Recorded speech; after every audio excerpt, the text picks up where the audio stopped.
Нехта сказаў, што 20% гэтай краіны спілася, астатнія 80% сузалежныя. Доля праўды в гэтым ёсць.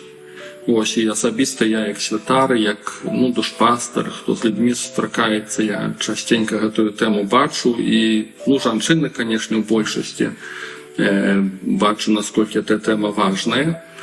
Але таксама бачу, што это пытанне праблемы не толькі індывідуальнага чалавека аднаго. Ёсць паняцце сузалежнасці чалавека, сузалежнасці сям'і, сузалежнасці грамадства, прадпрыемстваў, рабочых калектываў, краіны. Это не толькі індывідуальная праблема, это праблема намного больш шырэйшая.